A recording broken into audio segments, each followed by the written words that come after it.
Опа! Лято свърши, починахме, време вече да се хващаме на работа. Предстои да сгубя скоростната кутия, която се състои от входящ, изходящ и междинен вал. Като на входящия и изходящия предавките ще са фиксирани, а на междинния ще лагеруват и там ще се случва превключването. Така че ще започнем от него. Тук стругаря доста ми помогна. Вала е 15 мм с две шпонки, където ще се движи селектора за скоростите.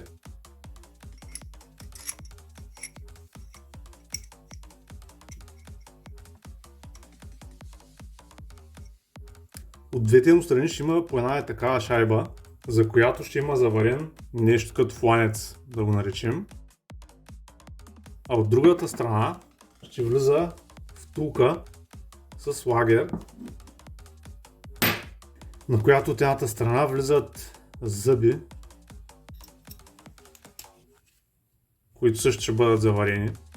А от другата страна съответно зъбното колело, което също ще бъде заварено. И така предавката лагерува свободно, за сега ще я махна да не пречи. Но когато превключим, вече започва да се движи с вала. Когато освободим, продължава да лагерува. Иска ми се да може да мина без да трябва да заварявам тези работи, но няма как, ще трябва да се поиграя и да позаварявам малко.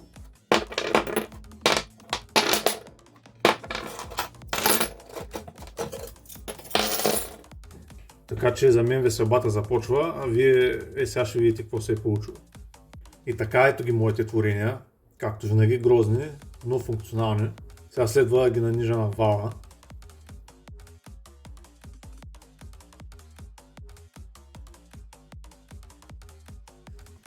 В този си вид малко повече наподобява вал от скоростна кутия, който най-вероятно сте виждали. Ако завъртя само селекторите, които са зацепени за вала, може да видите как предавките стоят стационарни, но ако зацепим някоя, то тя започва да се върти с вала. Предавките станаха добре.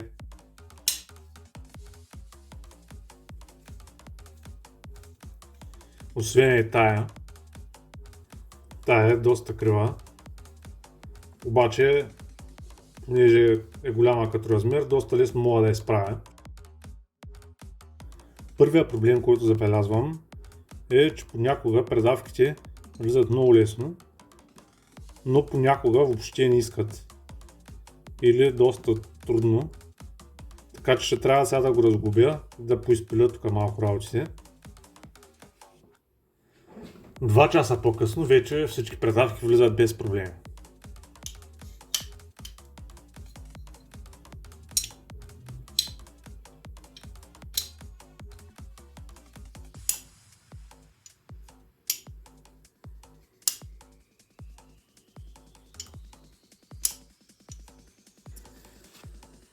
Сега трябва да продължа с другите валове. Ще трябва първо да сгубя корпуса, да сложа този вал вътре, след което ще мога да взема отстоянията за зъбните колела на другите валове. Корпуса ще бъде съставен от тия планки, към които валовете ще са прикрепени с тия лагерни тела, които си напечатах с вече официално най-скъпата машина 3D принтер за 300 лева. И преди да се хванете за главата, нека да ви покажа един тест, който направих, преди въобще да сметна това за вариант.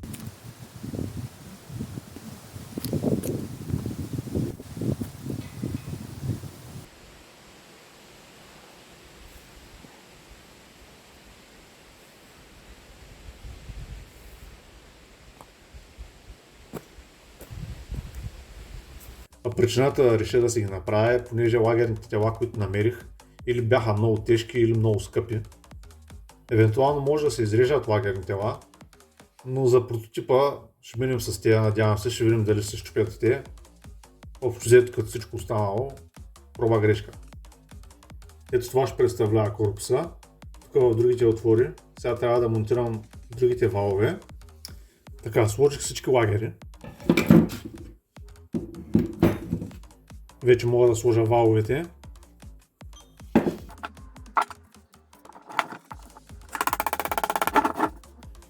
но все още е доста нестабилна. Затова ще я фиксирам с тия тръбички, които мислех да ги заваря, но за сега само ще ги стегна.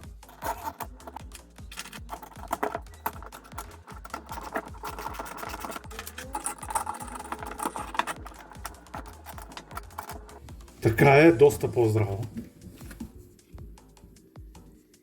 Сега на тия валове ще наредя тяхните си зъбни колела и съответно всяко ще застане срещу това, с което се зацепва. И мисля направо да ги заваря за валовете с помощта на тия шайби, които ми направи Стругаря. Така че сега първо ще заваря шайбите за колелата и след това колелата за валовете. Заварих всичко, сложих веригите и се натъкнах на доста неприятен проблем. Веригите са доста отпуснати, а не трябва да бъдат така. Още по-неприятно е, че не го предвидих това нещо. Няма как да се опънат. Нали, ако бавно се върти, няма проблем. Но ако започна малко по-бързо и веднага падат. Сега ще видя да се опитам някакви обтегачи да сложа. Въпреки че малко не виждам как ще стане, тъй като никъде не съм предвидил място за това. Нали, в най-лошия случай ще трябва да правя нов корпус. Но сега ще се опитам да видим дали ще успея да го спася това.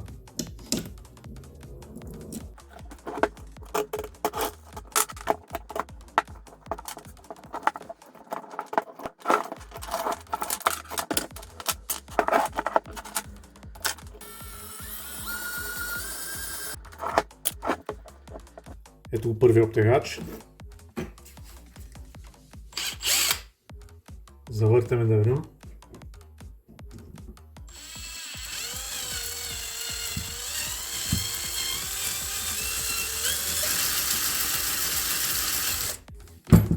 Май ще го бъде. И обтегач номер 2 е монтиран. Сега се насочвам към четвърта скорост, но тук такова колелце не може да влезе, понеже няма достатъчно място. Опира в зъбните колела и не може да опъне веригата добре. Затова ще експериментирам с тия миниатюрни лагери, като сложа два един до друг. Добре би било да сложа някаква гума отвън, но понеже не се сещам откъде мога да взема, ще сложа изолир. Това, което успях да измъдря, тия отвори, този и този, щяха да влязат в употреба по-нататък, тъй като те са за направляващия вал за селекторите. Обаче след като няма къде да закача обтегачите, реших да ги закача на него, като изработих и този детайл.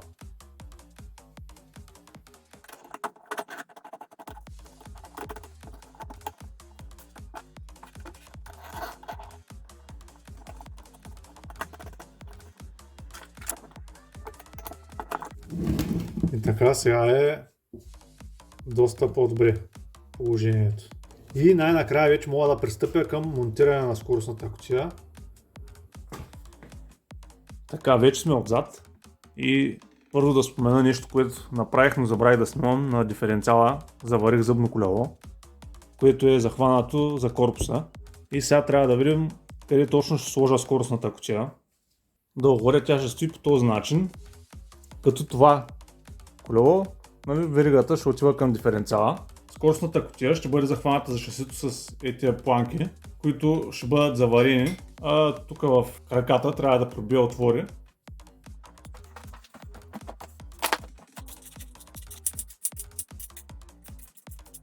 Сега остана само да сложа веригата на диференциала и сме готови да тестваме.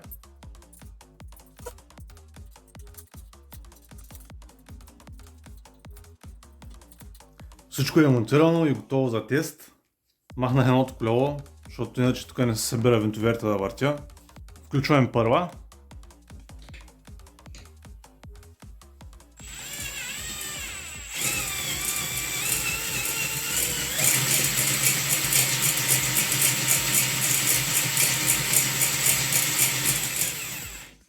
Втора.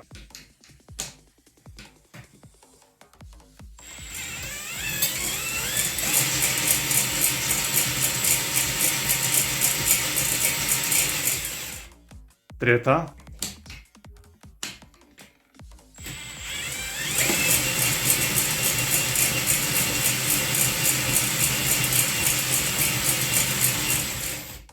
И четвърта.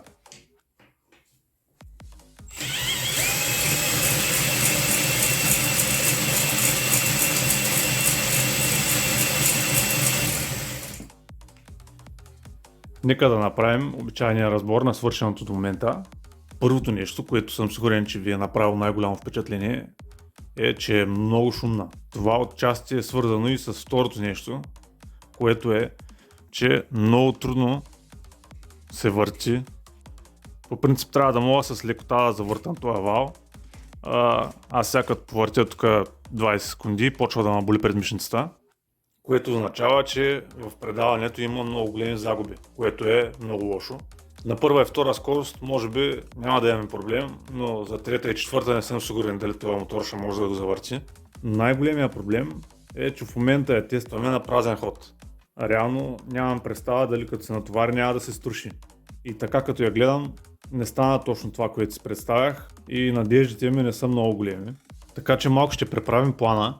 Смятах след това да пристъпим към скоростния лост и направата на кутия около това съоръжение, в която да налия масло и чак тогава да сложа мотора и да пристъпим към тест драйв. Но сега в този случай, след като не съм сигурен дали това нещо няма да се струши, смятам направо да прескоча следващите две стъпки, да сложа мотора и директно да отидем да пробваме какво ще стане. Ако всичко ми е наред, тогава продължаваме по план. Ако се изчупи, най-вероятно ще правим втора версия. Това е от мен за сега. Айде! Забравих парите, бе. За лазерно рязане съм дал 69 лева, за строгарски услуги 65 лева и за материали, крепежи, шпилки, болчета, лагери, вериги, общо 68 лева. Така че тотал за цялата кутия е 202 лева.